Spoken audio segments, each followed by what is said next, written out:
Hello everyone, আজকে এই যে ভিডিওটা বানাচ্ছি এটা যে খুব একটা পড়াশুনোর ভিডিও বা এখান থেকে যে UGC net, West Bengal set বা এসএসসির মতো কোনো এক্সামেরকে নিয়ে আমি কোনো কিছু বলতে চাইছি সেটা না।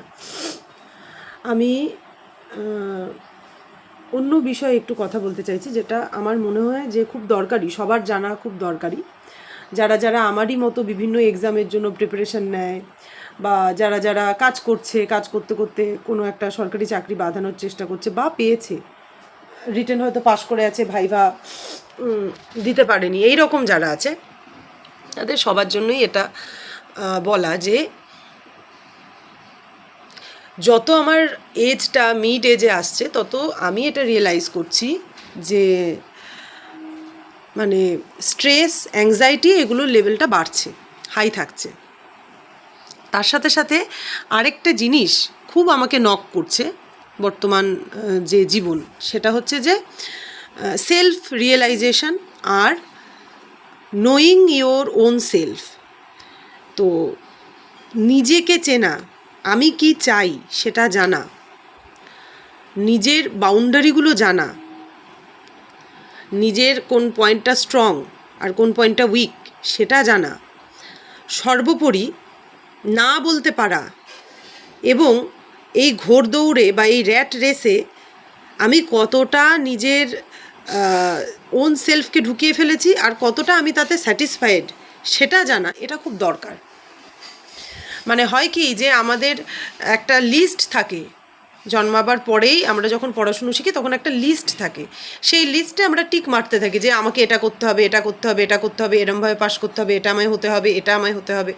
এইবারে যখন এই দৌড়ের রাস্তাতে আমরা নামি তখন যে সব কিছুই আমরা পাই, সব কিছুই আমরা পেয়ে যাই, নিশ্চয়ই তা না। যখনই আমরা পাচ্ছি না কোনো কিছু তখনই কিন্তু একটা ডিসব্যালেন্সের ব্যাপার চলে আসছে। মনে করুন যে আপনি একটা পরীক্ষার জন্য চেষ্টা করলেন, আপনি পেলেন না, আপনি ফাইনাল ট্রাই করার পরে পেলেন না, এইবারে যে ফ্রাস্ট্রেশন, সেইটার সাথে কি করে লড়াই করবেন এবং পরে আপনাকে উঠে দাঁড়িয়ে আবার ওইটা ট্রাই করতে হবে কি না সেটাও তো জানাটা দরকারি। তো নোয়িং ইয়োর সেলফ ফার্স্ট, আমি নিজেকে নিজে আগে জিজ্ঞাসা করব। এমন অনেকে আছে যারা একটা চাকরির পরীক্ষার পেছনে বছরের পর বছর, বছরের পর বছর হয়তো সময় দিয়ে যাচ্ছে। তাহলে সেই ক্ষেত্রে আমাকে এটা বুঝতে হবে, বাস্তবের সাথেও বুঝতে হবে এবং জানতে হবে যে আমি কি চাই। সাথে সাথে আরেকটা জিনিস যেটা আমরা বুঝতে পারি না, যেটা আমরা জানতে পারি না, সেটা হচ্ছে যে আমাদের বাউন্ডারিজগুলো।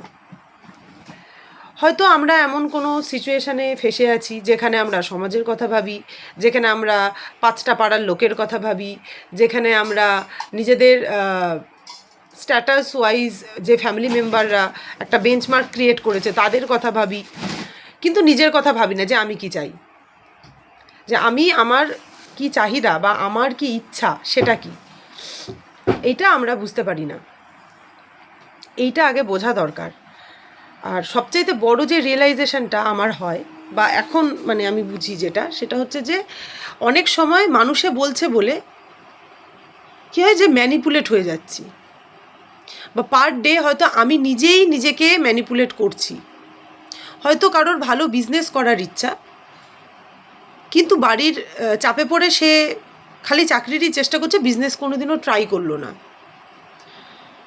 বা কারোর হয়তো খুব ভালো গায়িকা হওয়ার ইচ্ছা, কিন্তু বাড়ির চাপে পড়ে সে খালি চাকরির পরীক্ষা দিয়ে যাচ্ছে, বারবার ফেলিওর আসে, বাট তাও চাকরির পরীক্ষা দিয়ে যাচ্ছে, গানের ক্যারিয়ারটা সে আর ভাবলই না।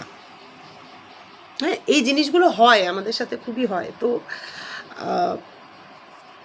ওর জন্যই বলছি যে নোয়িং ইয়োর সেলফ ফার্স্ট, আগে নিজেকে নিজের জানাটা প্রয়োজন, আমি কি পারি এটা বোঝাটা প্রয়োজন, কতটা পারতে পারবো এটাও বোঝাটা প্রয়োজন। মানে আমি নিজেকে পুশ করি যদি, তাহলে ঠিক কতটা পুশ করলে পরে আমি সাকসেসটা অ্যাচিভ করতে পারবো এটাও আমার জানার দরকার।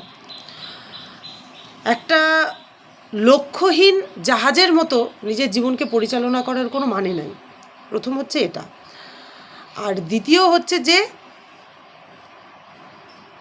যত তাড়াতাড়ি সম্ভব আবেগ দিয়ে ভাবা বন্ধ করে র্যাশনাল থিঙ্কিং করতে হবে বা প্র্যাকটিক্যাল থিঙ্কিং করতে হবে, যেটার অভাব আমাদের থাকে। আমরা বিশেষ করে মেয়ে যারা, তারা কিন্তু অনেক বেশি ইমোশনাল এবং নিজের ইমোশনগুলোকে নিয়ে আমরা কনফিউজড হয়ে যাই। আমরা নিজেদের ইমোশনালগুলোকে কন্ট্রোল করতে পারি না। আমরা নিজেদের ইমোশনগুলোকে নিয়ে আবেগপ্রবণ হয়ে গিয়ে বিভিন্ন ভুল কাজ করি এবং ম্যানিপুলেট হই অন্যদের দ্বারা, যে অন্যরা হয়তো এটা বলছে তাহলে হয়তো এটাই ঠিক। আচ্ছা, বাড়ি থেকে 5 জন এটা বলছে, তাহলে আমি এটা করি, এটাই ঠিক আমার জন্য। না বলতে পারা যে আমি এটা চাইছি না, হয়তো আমার মন অন্য কিছু বলছে, কিন্তু বাড়ির চাপে পড়ে আমি বলছি হ্যাঁ হ্যাঁ ঠিক আছে ঠিক আছে। বা পরিস্থিতির চাপে পড়ে, সবসময় যে বাড়ি চাপ ক্রিয়েট করছে, সমাজ চাপ ক্রিয়েট করছে তাও না, পরিস্থিতিরও একটা চাপ থাকে, যে আমার বয়স হয়ে গেছে, আমার উপরে একটা আর্থিক দায়ভার আছে, হ্যাঁ, আমার ওপরে এতগুলো মানুষ ডিপেন্ডেন্ট, ইত্যাদি ইত্যাদি ইত্যাদি ইত্যাদি ভাবতে ভাবতে ভাবতে ভাবতে নিজেকে সবার শেষে রেখেছি, সবার শেষে। উল্টোটা হওয়া উচিত, তাই নয় কি? আমি নিজেই যদি ভালো না থাকি, আমি কাউকে ভালো রাখতে পারবো না। আমি হয়তো এমন কোনো সম্পর্কে জড়িয়ে আছি যে সম্পর্কটা আমাকে পেন দিচ্ছে রেগুলার, কিন্তু আমি বাধ্য হয়ে তাতে থাকার চেষ্টা করছি, কারণ বেরিয়ে আসার মতো কোনো সুযোগ আমার কাছে নেই। বা সমাজ কী ভাববে, লোকে কী ভাববে, এ কী বলবে, ও কী বলবে, ইত্যাদি ইত্যাদি ভেবে ভেবে আমি রোজ সেই পেন, প্যাথেটিক পেনটাকে আমি কি করছি, নিজের জীবনে নিয়ে রাখছি। ফল হিসেবে কি পাচ্ছি? নেগলিজেন্সি পাচ্ছি, যেটা আমি আবার নিতেও পারছি না, হজমও হচ্ছে না। এরকম বহু মেয়ে রয়েছে যারা হয়তো প্রত্যেক দিন ভাবে যে আমাকে নিয়ে ভাবার লোক পৃথিবীতে নেই, আমাকে সত্যি সত্যি ভালোবাসে এরকম লোক পৃথিবীতে নেই। সকালবেলা থেকে রাত হয়ে যাচ্ছে, আমি বেঁচে আছি কি না এটা জানার জন্য কেউ আমাকে কখনো ফোন করছে না, আমি খাবার খাচ্ছি কি না সেইটুকু কারোর তাগিদ নেই, কিন্তু আমাকে লোকের জন্য করে যেতে হচ্ছে। এই এত কিছু জানার পরও আমরা না বলতে পারি না। কেন বলতে পারি না? আমরা কি নরম? আমরা কি দুর্বল? না, তা নয়। অনেক সময় সমাজ, অনেক সময় ফ্যামিলি, অনেক সময় আমি নিজেই নিজের শত্রু হয়ে যাই। সেটা কেরিয়ারের দিক থেকে হতে পারে, সেটা রিলেশনশিপের দিক থেকে হতে পারে। কিন্তু এই মিড এজে এসে এই রিয়েলাইজেশনগুলো যেটা আমি আজকে বুঝতে পারছি, সেইটা আমি শেয়ার করার একটু চেষ্টা করছি, কারণ না বলতে পারাটা খুব দরকারি। আমি কতটা পারবো, কি পারবো, এবং কোনটা আমার সোল পারপাস সেইটা জানা। প্রত্যেকটা মানুষ কিছু না কিছু কাজ করার জন্য জন্মেছে। আমি কি পারবো এবং যেটা আমি আজকে চাইছি যে এটা আমি করব, এটা ঠিক আমি কতদিন করতে পারবো। মনে করুন আপনি বিস্কুট নিয়ে ব্যবসা শুরু করলেন, এবার সেই বিস্কুটের ব্যবসাটা আপনি কতদিন টানতে পারবেন, করতে পারবেন, সেটা বুঝতে পারাটাও কিন্তু দরকার।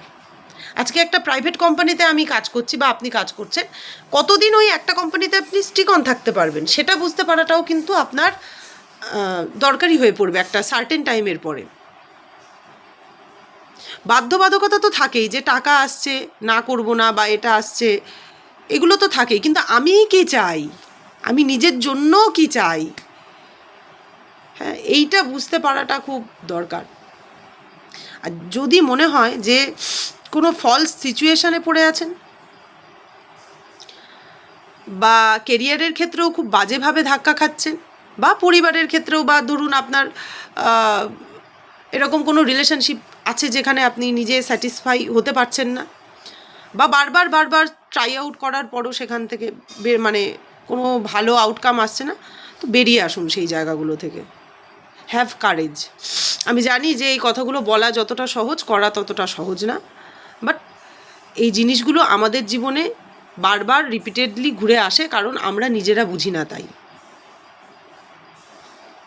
আমরা নিজেরা বুঝি না, আমরা নিজেরাই নিজেদেরকে চিনি না, ঘেটে আছি।